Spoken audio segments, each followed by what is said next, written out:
Oi, eu sou o Maxon. Hoje eu vou falar sobre Halloween.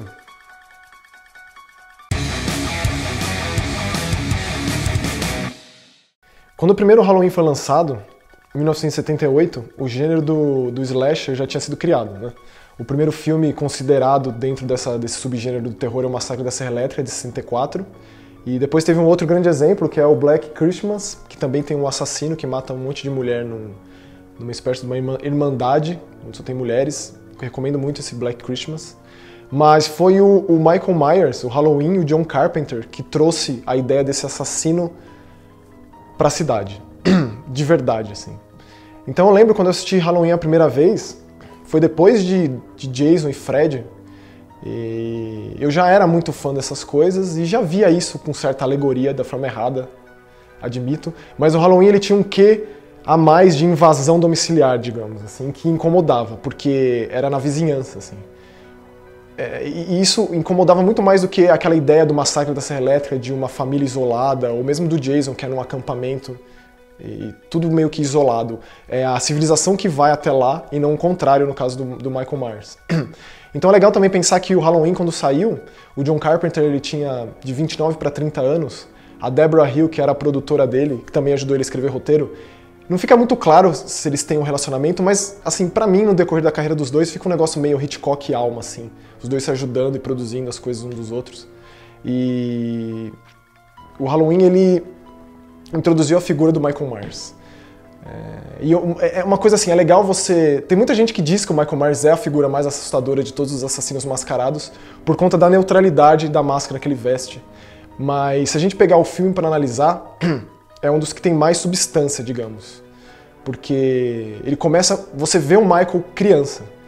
O começo do filme é ele menino, e começa em primeira pessoa, o que já é bastante revolucionário pra época. E ele tá na casa dele, os pais dele não estão em casa, e ele veste uma máscara. E aí a câmera passa a ter o formato dessa máscara. E você sente a respiração dele, assim, ó. E ele chega no quarto da irmã dele e mata ela com uma faca. E isso é muito impactante, se a gente for pensar até hoje. Essa cena é muito bem feita.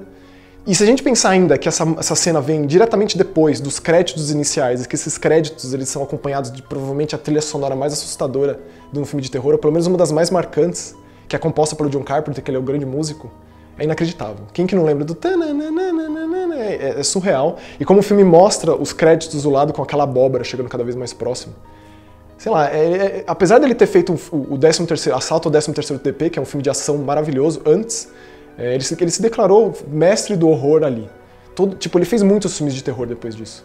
Eu gosto até, eu sou muito suspeito pra falar do John Carpenter, porque eu gosto até do Fantasmas de Marte, assim, que é um filme muito complicado dele, tipo com Ice Cube, assim, com fantasmas em Marte, é ridículo, mas eu gosto. E aí ele fez muitos outros, especialmente de horror sci-fi, tipo O Enigma de Outro Mundo, The Thing, que é um outro clássico absoluto dele. Mas com o Halloween ele meio que se consagrou isso, pavimentou a carreira dele toda a partir daí.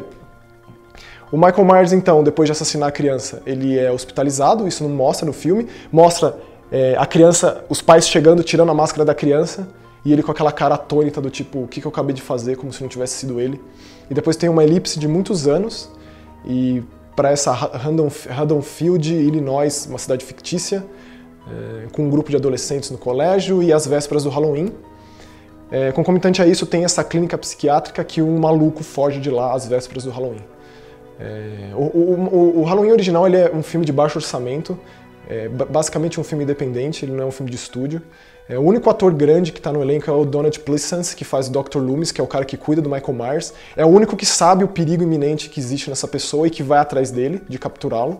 E ele não entende por que ele fugiu, por que ele tá atrás de quem, por que ele escapou, por que ele voltou pra lá, apesar de ele ter voltado pra casa dele, né, pra onde ele vivia, mas por que ele tá indo pra lá?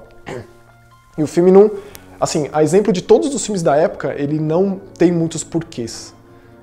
Ele fica muito nisso no interpretativo, no enigmático, que é uma das coisas mais legais também. Halloween, como muitas outras séries de terror, sofreu com as continuações. Existem bons momentos, o Halloween 2 é um bom filme. O 3 é completamente ignorável, porque não tem nada a ver com o Michael Myers, é sobre... Bom, prefiro nem falar sobre ele, é péssimo. O 4 já é o retorno do Michael Myers, aí tem o 5, que é a Revenge of Michael Myers, aí tem Curse of Michael Myers, aí depois tem os H20, que são 20 anos depois, que aí volta a Jamie Lee Curtis, que não é a primeira Scream Queen, mas é uma das maiores. A Marilyn Burns, que é considerada a primeira do Massacre da Serra Elétrica. Mas a Jamie Lee Curtis tinha... Ela era muito novinha, eu acho que era de 61, o primeiro filme é de 78. Tipo, ela era muito novinha. E ela é uma senhora protagonista e meio que formou esse trope de filme de terror de sempre uma mulher que sobrevive, sempre uma mulher que enfrenta o assassino mascarado e acaba saindo bem no final. Tem muitas discussões sobre isso, do tipo, as mulheres sempre dão sorte, não é porque elas são lutadoras ou guerreiras, mas eu prefiro pensar que não, que é porque elas são realmente lutadoras e guerreiras. No caso da Jamie Lee Curtis e da Laurie Strode, a gente aos poucos vai descobrindo que ela é a irmã do Michael Myers, mais nova. E ele sabe disso de alguma forma e ele vai atrás dela pra matá-la também. Isso a gente vai descobrindo ao decorrer dos filmes, aparece a sobrinha do Michael Myers no Halloween 4 e por aí vai. Depois vira um negócio com uma seita cultista e o Michael Myers é uma entidade e aí vira uma bobagem sem fim, mas eu tô falando do primeiro de 78, que é um clássico absoluto, completamente redondo em toda a sua totalidade. E ele meio que, mais do que o Massacre da Serra Elétrica, se a gente for pensar, ele estabeleceu esses clichês de filmes de terror com o assassino da máscara, porque é aquela figura misteriosa, tá sempre ali. Então tem muitas cenas inacreditavelmente assustadoras desse filme, da menina andando na vizinhança supostamente segura de um bairro rico, classe média alta dos Estados Unidos, e aí aparece esse ser que até dá uma aura sobrenatural pra ele, do tipo atrás de um arbusto observando, ou ela olha pela janela e ele tá ali embaixo. Tem muito disso e é sempre pega você de supetão, assim. A menina tá na sala de aula, a menina tá tomando conta, sendo babá ali na noite do Halloween, e essas coisas vão acontecendo. E quando o Michael Myers resolve atacar, ele sem pestanejar, assim. E o filme, ele não mede esforços em esconder o assassino, que é uma grande diferença. Esses filmes, eles normalmente mostravam um braço, perna, e no final, quando a coisa descambava, que o assassino aparecia mesmo, o Michael Myers tá lá de corpo inteiro sempre.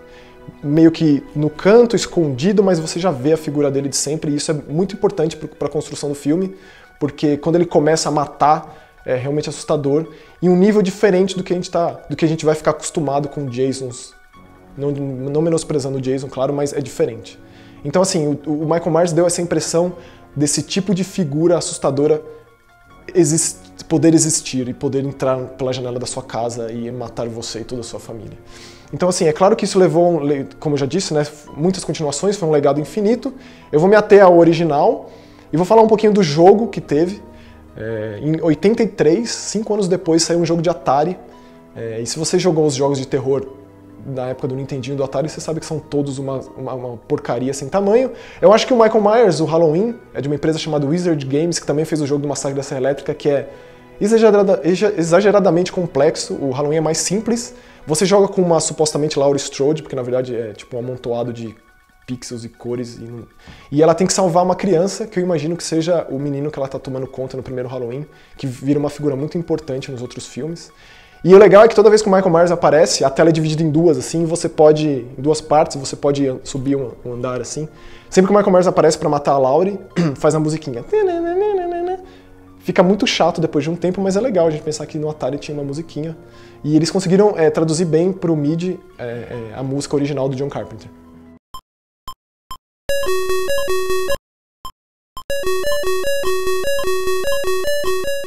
Então, por exemplo, o objetivo é você encontrar a criança e levar a criança até o canto da tela e ganhar pontos para isso, e você tem 3 vidas, e se você morre as 3 vidas, você começa de novo. É um jogo de pontuação infinito. É fácil desviar do Michael Myers, mas o mais legal é quando ele te acerta. Quando ele te acerta, ela perde a cabeça e fica saindo um sanguinho assim. Engraçado. E você também pode atacar o Michael Myers, você pega uma faquinha no chão e ataca ele foge e fica um tempinho sem aparecer. Aí, indo quase 30 anos para o futuro, em 2007, o Rob Zombie, que é um cara que eu gosto bastante, fez um remake do Halloween. Remakes normalmente são complicados por uma série de fatores. Assim, o que eu gosto menos é pensar que Hollywood acha que não existe originalidade e precisa ficar revisitando o passado, quando na real não. O cinema independente sempre se mostra presente, especialmente no terror. Se você é desses que reclama que não tem filme de terror, então acho que você deveria ir um pouco além da esquina da sua casa para procurar essas coisas. Então, o Rob Zombie, que é um cara da banda White Zombie e depois carreira solo, e ele fez A Casa dos Mil Corpos, que é um puta filme de terror. E ele fez o remake do Rob Zombie, do Halloween, porque ele sempre foi muito fã, ele sempre disse em entrevistas e fez letras de músicas sobre o Michael Myers e o poder da máscara. A diferença maior do Halloween do John Carpenter do Rob Zombie é que ele explica muitas coisas. Eu normalmente não gosto disso, mas nesse caso foi muito, muito bem explorado. Primeiro porque a gente acompanha muito a vida do Michael criança. Então a gente vê ele no colégio, ele sendo bullyingado no colégio, a gente acompanha a vida complicada da mãe com o padrasto dele, a criancinha e a irmã dele mais velha. A gente acompanha o porquê desse moleque ser perturbado e o porquê que ele faz as coisas que ele faz, enquanto que no filme original ele simplesmente matava a irmã dele. Então ele mata, evidentemente, a irmã, o namorado da irmã, o padrasto e o moleque no colégio. O moleque é um puta psicopata e ele vai pra uma clínica psiquiátrica e quem cuida dele lá é um Dr. Loomis também, mas não é o Donald Pleasence, que já tinha falecido, ele faleceu antes do Halloween 6 estrear, mas sim o Malcolm McDowell, que é o cara, o grande Alex DeLarge do Laranja Mecânica. Então assim, foi uma puta escolha, não poderia ter sido melhor, porque o cara tá muito bem no papel. Eles vendem muito melhor a ideia do psiquiatra, psicólogo que manja e entende do conceito de psicopata. Então tem uma cena muito boa que ele dá uma palestra sobre o Michael Myers, tentando entender por que ele fez isso, e a gente vê essas sessões de terapia com o Michael Myers e com a mãe dele. A mãe do Michael Myers é uma figura muito presente no filme do Rob Zombie, que inclusive é protagonizada, é elencada pela esposa do Rob Zombie, que é a Sheri Moon Zombie, que está em todos os filmes dele. É muito boa a presença da mãe. E aí tem aquela elipse de novo, o Michael Myers adulto, e tipo, ele vira um adulto de 2,5 metros de altura, é um cara monstruosamente gigantesco, e aí ele tem esse lance das máscaras. A criança já tinha isso, o refúgio com as máscaras. Então o grande, ele faz várias, e quando mostra uma cena da cela dele, que ele tá confeccionando máscaras, e é todo coberto de máscaras as paredes, ele consegue escapar. É engraçado essa cena porque o cara que cuida dele, que limpa a sala dele, tipo o janitor ali do manicômio, é o Danny Trejo. Tem uma cena muito boa do Danny Trejo na frente dele, tipo, ele bate no umbigo do Michael Myers. Assim. E ele escapa, evidentemente, volta pra Haddonfield, volta atrás da Laurie Strode, e fica muito mais claro que ele tá atrás da irmã dele, que na época era um bebê. E aí não fica claro no filme do Rob Zombie se ele quer matar essa criança. Tipo, ele mata muitas pessoas, que na verdade não é uma criança, mas é uma adolescente, mas quando ele tem um confronto, e eu puta spoiler isso, desculpa, é bonita a cena, é uma coisa meio de irmão mais velho mesmo, assim. Só que o cara é um assassino de 2 metros, então é complicado. Então assim, é muito mais visceral, muito mais gore, o Rob Zombie, evidentemente, porque é um filme mais moderno, mas eu acho que ele conseguiu traduzir, e isso que eu acho que na real é o único porquê de um remake existir, que é recontar aquela história para uma nova audiência e manter a figura viva. O Michael Myers, ele é importante, e muita gente tem na cabeça a imagem que o Rob Zombie introduziu dele. E isso eu acho que leva os interessados a ir atrás de onde veio e eventualmente vai cair no filme do John Carpenter, que sem dúvida nenhuma é um dos maiores filmes de terror de todos os tempos. Então, tipo, uma singela homenagem ao Halloween. E fica aqui a súplica para que o John Carpenter faça mais algum filme de terror, porque o último que ele fez, que é de 2010, se não me engano, Mas ainda assim tem pontos válidos, né? Eu acho que qualquer fã tenta esmiuçar ao máximo alguma coisa que preste na obra do cara que idolatra, assim. Então, é isso aí.